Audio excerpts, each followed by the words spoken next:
అందరికీ వందనాలండి. మనం యాత్రా జీవితం అనే అంశంలో అబ్రహాము యొక్క జీవితాన్ని ఆరంభించుకున్నాం. ఉపోద్ఘాతంగా గత వారం విశ్వాసులకు తండ్రి అయిన అబ్రహామును అని అబ్రహామును ఎందుకు పిలిచారో చెప్పుకున్నాం. అతడు మనందరికీ మాదిరి అనేక విషయాల్లో. అయితే యాకోబు గారు ఫరో ముందు మాట్లాడుతూ ఇలా అన్నారు. ఆ రోజు యోసేపు తన తండ్రి అయిన యాకోబును ఫరో ఎదుటికి తీసుకుని వెళ్ళాడు. తీసుకుని వెళ్ళినప్పుడు యాకోబు గారు ఫరోను దీవించారు. దీవించినప్పుడు ఫరో ఒక ప్రశ్న అడిగాడు. ఏమడిగాడంటే, నీవు జీవించిన సంవత్సరాలు ఎన్ని అని అడిగాడు. నువ్వు జీవించిన సంవత్సరాలు ఎన్ని అంటే ఎంత, నీ వయసు ఎంత అనేదే ఉద్దేశం. ఫరోకి జీవించిన సంవత్సరాలు వేరుగా ఉంటాయనే ఆలోచన ఉండదు రాజైన. కానీ యాకోబు నిలబడి ఇలా అన్నాడు, నేను యాత్ర చేసిన సంవత్సరములు 130, నేను జీవించిన సంవత్సరములు కొంచెముగాను దుఃఖసహితంగాను ఉన్నాయన్నాడు.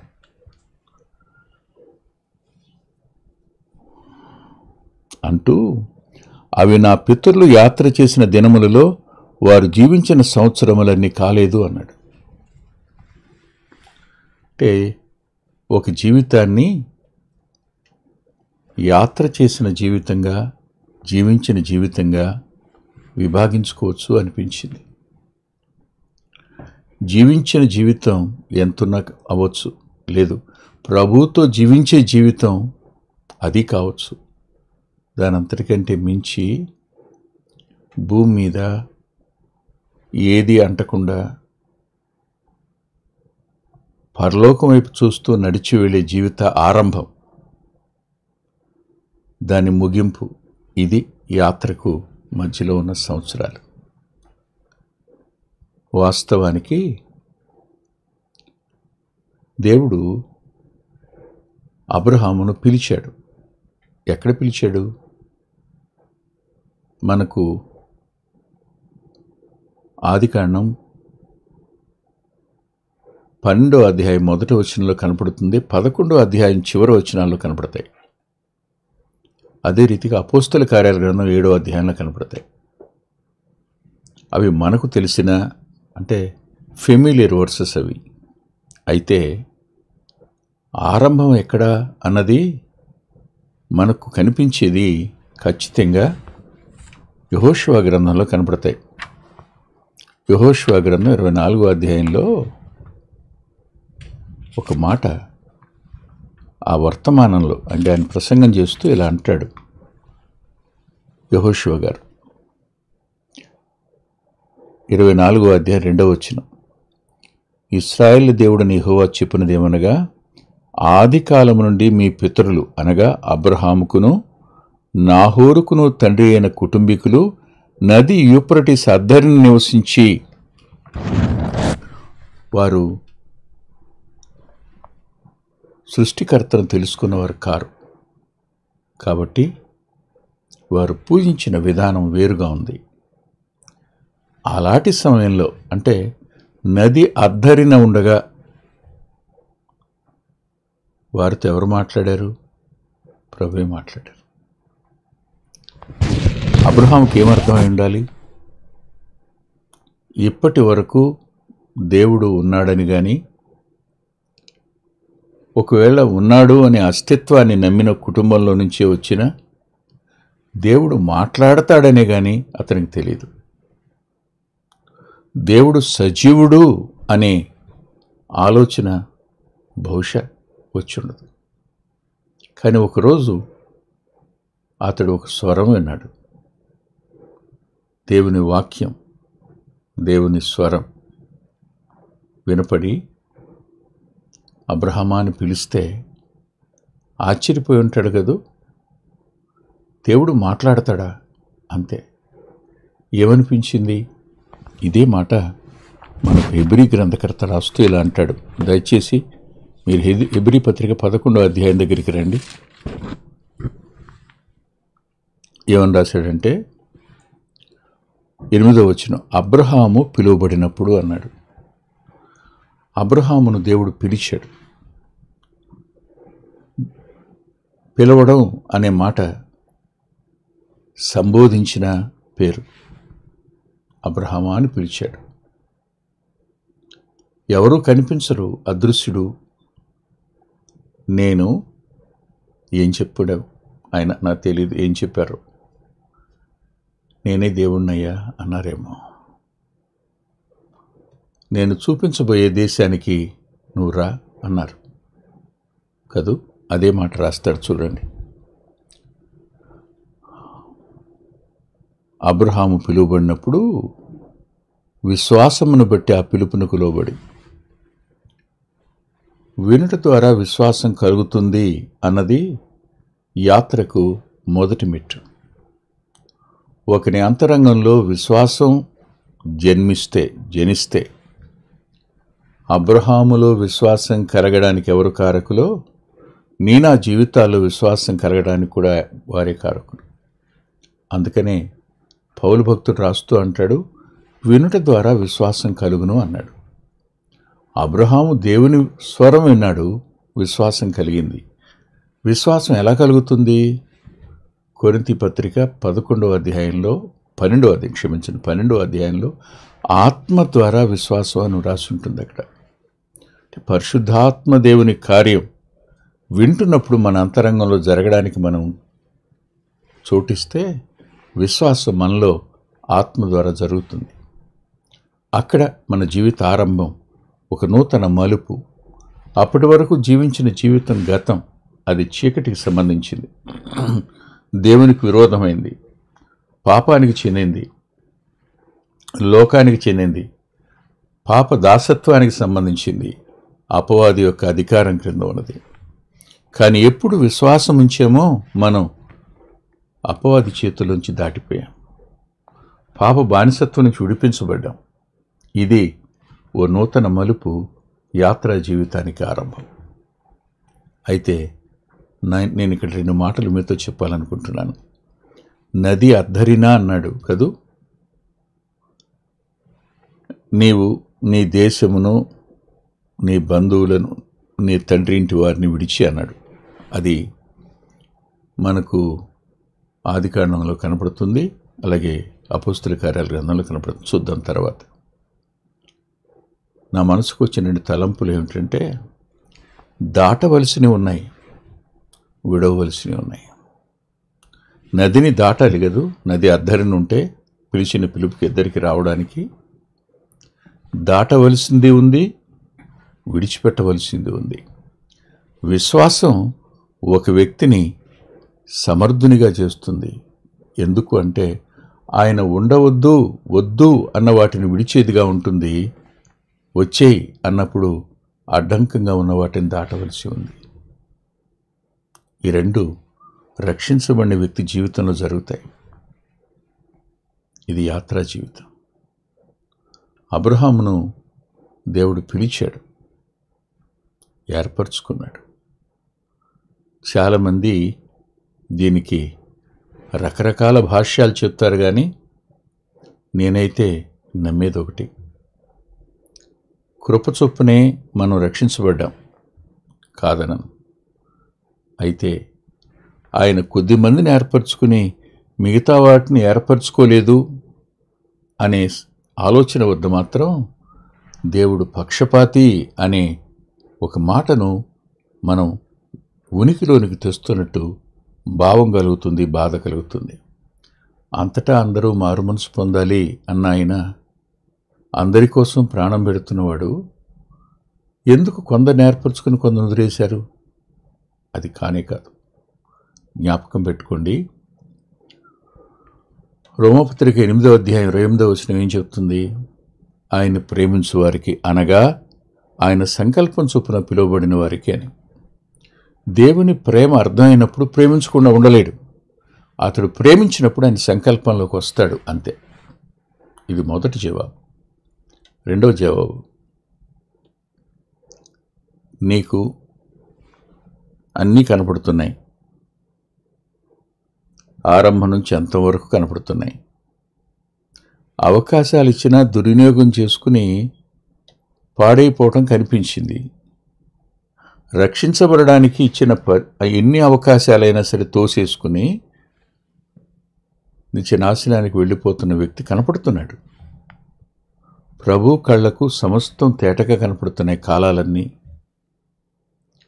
అప్పుడు ఎవరు నిత్యత్వానికి కృపను స్వీకరించారో, విశ్వాసాన్ని స్వీకరించారో, రక్షణను స్వీకరించారో, ఎవరు స్వీకరించలేదో ఆయనకు తెలుసు గనక ఆ పేరు రాశాడు. అది ఆయన తప్పు కాదు, ఆయన పక్షపాతి కాడు. ఇది అపార్థం చేసుకునే అనేక మంది ఇప్పటికీ ఉన్నారు. అబ్రహామును పిలిచాడు, మరి లోతు ఎలా రక్షించబడ్డాడు? మరి ఆలోచించరు. పిలిచింది అబ్రహామును కదా, లోతు ఎలా రక్షించబడ్డాడు? అబ్రహాము చెప్పాడు, లోతు నమ్మాడు, అతడు విశ్వాసం ఉంచాడు, అతడు రక్షించబడ్డాడు కదా. ఇద్దరు కలిసి ప్రయాణం చేశారుగా. లోతు నీతిమంతుడని రాసిందిగా, విశ్వాసం ద్వారానే నీతిమంతుడు అవుతాడని రాసింది కదా. మరి లోతు కూడా దేవుని చిత్తంలోనికి వచ్చాడు కదా. దేవుడు అబ్రహామునే పిలిచాడు, అబ్రహాముకే దేవుని స్వరం వినపడింది, లోతుకు వినపడలేదే. కానీ అతను రక్షించబడిన ఇద్దరు సమానంగానే ఉన్నారుగా. కానీ బైబిల్ గ్రంథం అంతటిలో రెండు జీవన విధానాలు ఉన్నాయి విశ్వాసులు. అబ్రహాము వంటి యాత్రా జీవితం ఉంది, లోతు లాంటి రెండు పడవల మీద అడుగు వేసినటువంటి విశ్వాస జీవితం ఉంది. రేపు నిత్యత్వంలో లోతును మనం చూస్తాం, అబ్రహాంను చూస్తాం. కానీ లోతు పనంతా కాలిపోయింది మనకు తెలుసు కదా. అబ్రహాం పని మిగిలి ఉంటుంది. విశ్వాస జీవితంలో ఈ రెండు లైన్ ఆఫ్ ఫెయిత్స్ ఉంటాయి. ఈ విశ్వాస మార్గం, విశ్వాస దారులు రెండు ఉంటాయి. దేవుడు అబ్రహామును పిలిచిన తరువాత అబ్రహాములో దేవుడు ఒక విషయం చూశాడు అని నెహెమ్యా రాశాడు. నెహెమ్యా గ్రంథం 9వ అధ్యాయంలో ఏమని రాశాడు అంటే, చదివి వినిపిస్తాను, మనసు పెట్టి వినండి. 9వ అధ్యాయం 7వ వచనం. దేవా యెహోవా అబ్రహామును ఏర్పరచుకొని కల్దీయుల ఊరు అను స్థలము నుండి యువతలకు అతను రప్పించి అతనికి అబ్రహామును పేరు పెట్టినవాడు నీవే అంటూ అతడు నమ్మకమైన మనసు గలవాడని ఎరిగి అని రాశాడు. కృప ద్వారా రక్షించబడిన వ్యక్తి జీవితాన్ని దేవుడు స్పష్టంగా చూస్తాడు. ఒక వ్యక్తి కఠినుడిగా ఉన్నాడా, అతని అంతరంగా మెత్తబడిందా లేదా, అతడు నెమదస్తుడయ్యాడా లేదా, ఇంకా అదే కోపం, అదే పగ అవే కొనసాగుతున్నాయా, అన్నీ ఎరిగినవాడు ఆయన. సరిచేయడానికి ఇష్టపడేవాడు కూడా. నమ్మకమైన మనసు కలవాడు అనంటే దేవుణ్ణి బాధ పెట్టనివాడు అని, దేవుని చిత్తానికి ఆశాంతం లోబడేవాడు అని, దేవుడు చెప్పింది చెప్పినట్టు చేసేవాడు అని, దేవుడిది చెయ్యి అంటే కాదు అనకుండా ఉండేవాడు అని అర్థం. ఇప్పుడు మనం రెండు పుస్తకాలలో రెండు అధ్యాయాలను చూద్దాం. మొదటిది మనం ఆదికాండం, దయచేసి చూడండి.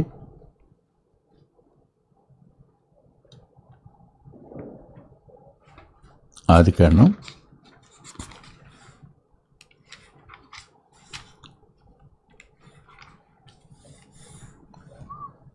12వ అధ్యాయం, అపోస్తుల కార్యాల గ్రంథం 7వ అధ్యాయం. వాస్తవానికి 7వ అధ్యాయం మొదటిది అపోస్తుల కార్యాల గ్రంథం. ఎందుకంటున్నానంటే 2వ వచనంలో స్టెఫెన్ గారు ఇలా అన్నారు, సహోదరులారా తండ్రులారా వినుడి, మన పితరుడైన అబ్రహాము హారానులో కాపురముండక మునుపు మెసొపొతేమియాలో ఉన్నప్పుడు మహిమగల దేవుడు అతనికి ప్రత్యక్షమై. దేవుడు అబ్రహామునకు ప్రత్యక్షమయ్యాడు. ఎక్కడ? మెసొపొతేమియాలోనే. హారాన్లో కాపురం ఉండలేదు. కానీ 12వ అధ్యాయంలో హారాన్లో కాపురం ఉండగా ఉంది. అయితే 11 చివరి వచనాలు రెండిట్లో ఎలా ఉంది? తెరహు తన కుమారుడు అబ్రహామును, తన కుమారుని కుమారుడైన హారాను కుమారుడు లోతును, తన కుమారుడుగా అబ్రహాము భార్య అయిన శారాయిని అను తన కోడల్ని తీసుకుని కనాను వెళ్ళుటకు కల్దీల ఊరను పట్టణం నుండి వారితో కూడా బయలుదేరి హారాను మట్టుకు వచ్చి అక్కడ నిలిచి అని రాస్తుంది. ఇక్కడ విజ్ఞుడు చెప్పిన మాట కానీ, నేను విన్న మాట కానీ సహేతుకంగా ఉందని అర్థం చేసుకున్న మాటలు నేను మీతో చెప్తాను. పన్ను నుండి పొందనిదేది అంటాడు. కాబట్టి ఈ మాటలన్నీ నా సొంతం అని నేను చెప్పటంలా, నా ముందు మాట్లాడిన వారి నుంచి నేర్చుకున్నవి, నేను చదివిన దాంట్లోంచి నేర్చుకున్నవి, ధ్యానించిన దాంట్లోంచి నేర్చుకున్న మాటలు మీతో చెప్తున్నాను. ఈ 11వ అధ్యాయంలో అపోస్తల కార్యాలు 7:2 తరువాత జరిగిన సంభవం అది. మెసొపొతేమియాలోనే అబ్రహాముకు ప్రత్యక్షమయ్యాడు. కానీ అబ్రహాము తన తండ్రి అయిన తెరహుకు చెప్పాడు, ఇలా సంగతి నాన్న, దేవుడు మాట్లాడాలి ఇలాగని. అప్పుడు అబ్రహాము తన తండ్రి అయిన తెరహుకు నాయకత్వాన్ని అప్పగించినట్టు అనిపించింది. అప్పుడు అతడు అబ్రహాముతో పాటు అబ్రహాము సహోదరుని కుమారుడైన లోతుని, అబ్రహాము భార్య అయిన శారాని వెంట పెట్టుకుని ప్రయాణం చేసినట్టుగా ఉంది. అంటే విశ్వాస జీవితం ఆరంభమైంది, కానీ ప్రభువుని కాకుండా మనం తెరహు రక్షించబడ్డాడు, విధేయత చూపించాడు అని అనుకోవచ్చు. లేదు, ఏమో మనకు తెలియదు అని అనుకోవచ్చు. కానీ పిలుపుకు లోబడి అతడు మెసొపొతేమియా నుంచి బయలుదేరి వచ్చి హారానులో ఆగాడు. హారానులో ఆగిన తరువాత జరిగింది ఏమిటి? హారానులో ఆగినప్పుడు జరిగింది ఏమిటో ఆదికాండం 12వ అధ్యాయంలో రాసుంటుంది, చూడండి.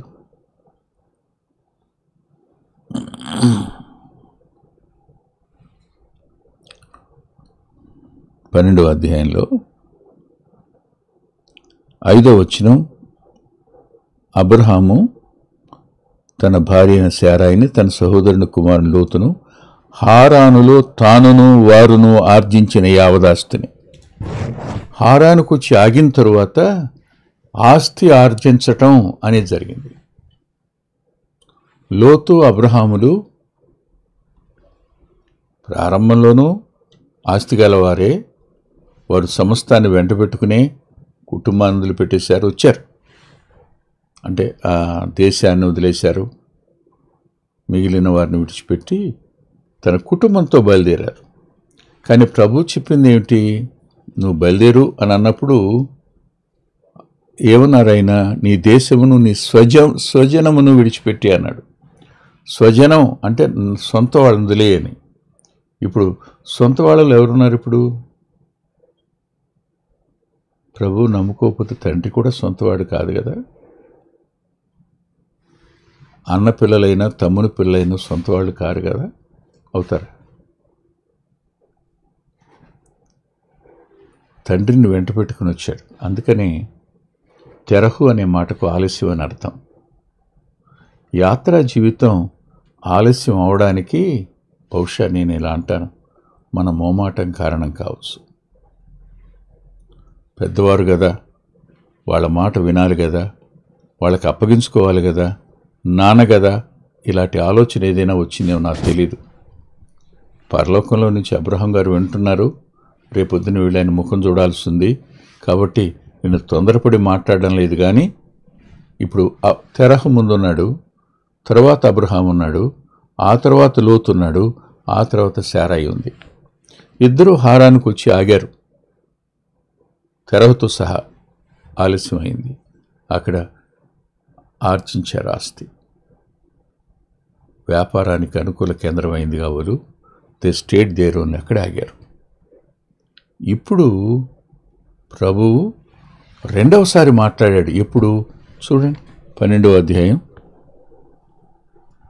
1వ వచనంలో యెహోవా నీవు లేచి అన్నాడు. ఏ సందర్భం? టైం ఎప్పుడు?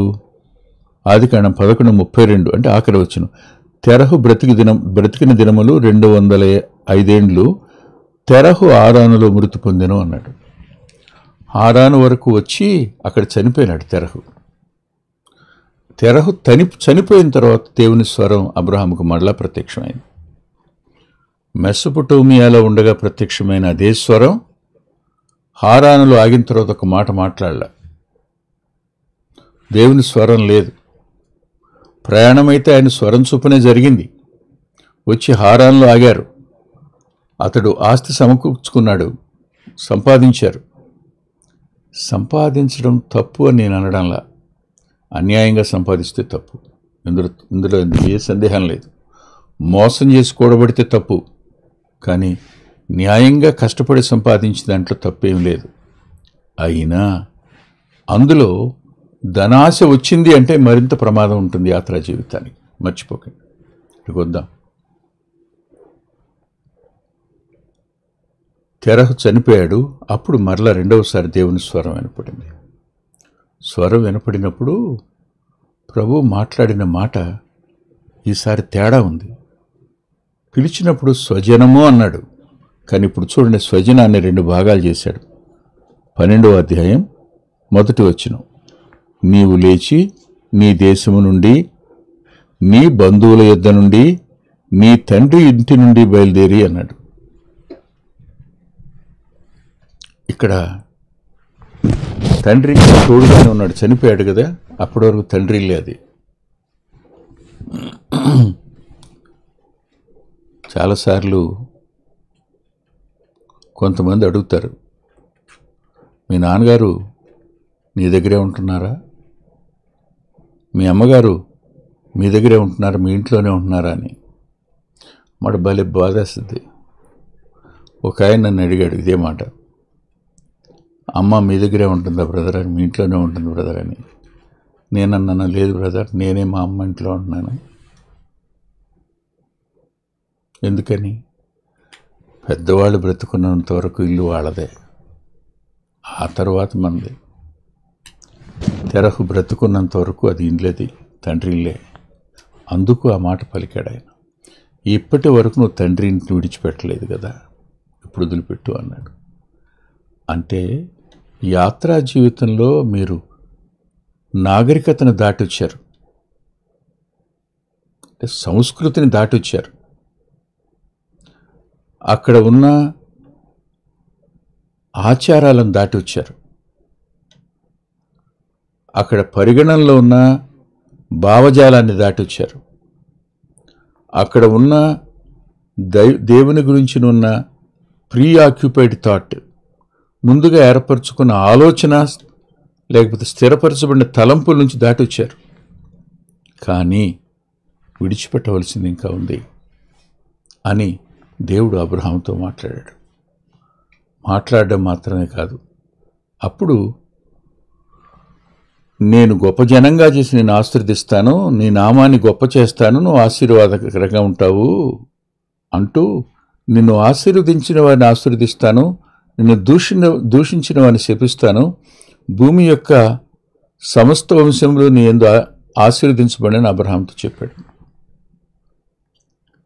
అప్పుడు అబ్రహాము ప్రభు చెప్పినట్టు వెళ్ళానని రాసింది. అంటూ లోతు అతనితో కూడా వెళ్ళాను అని రాశాడు.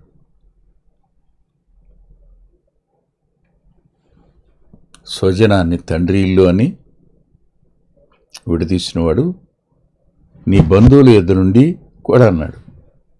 ఇప్పుడు తండ్రి ఇల్లు వేరు, బంధువులు వేరు కదూ. కానీ ఇప్పుడు బంధువు వెంటొచ్చాడు. ప్రభు ఆశీర్వదించడానికి కొన్నిసార్లు, మన యాత్రా జీవితం కొనసాగడానికి కొన్నిసార్లు బంధుత్వాలు ఆటంకమవుతాయి. వ్యాపార దృక్పథం కూడా ఆటంకం అవుతుంది. ప్రభువు కోరుకున్న దారిలో ఆయన వెంట నడిచి వెళ్ళడం అనేది అత్యంత అవసరమైన సంగతి. ఇది మర్చిపోవద్దు. సరిగ్గా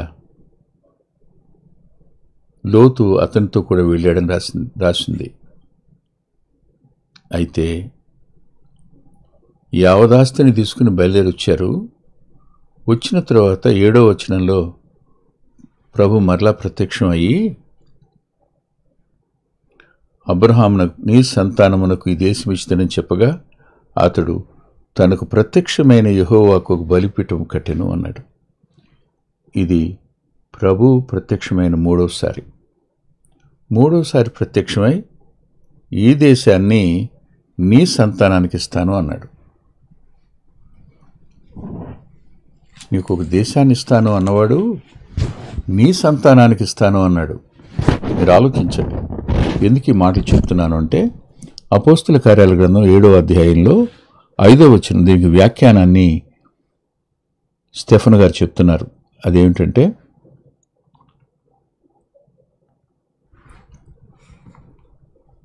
5వ వచనంలో ఆయన ఇందులో అతనికి పాదము పట్టునంత భూమినైనను స్వాస్థ్యముగా ఇక అతనికి కుమారుడు లేనప్పుడు అతనికిని అతని తరువాత అతని సంతానానికి దీన్ని స్వాధీనపరుస్తానని వాగ్దానం చేశాడని. నేను నీకు దేశాన్ని ఇస్తానయ్యా అని చెప్పాడు. దేశం దగ్గరకు వచ్చి ప్రత్యక్షమయ్యాడు. ప్రత్యక్షమై వచ్చి ఏమన్నాడు? నీ సంతానానికి ఇస్తానయ్యా అన్నాడు. సంతానం లేదప్పటికి ఇంకా అబ్రహాంకి. అంటే అర్థం, స్టెఫెన్ చెప్తున్నాడు, నీకు ఇందులో అడుగు పెట్టే స్థలం కూడా లేదు, నీ సంతానానికి ఇస్తాను. అబ్రహాం ఏమర్థం చేసుకుని ఉంటాడు?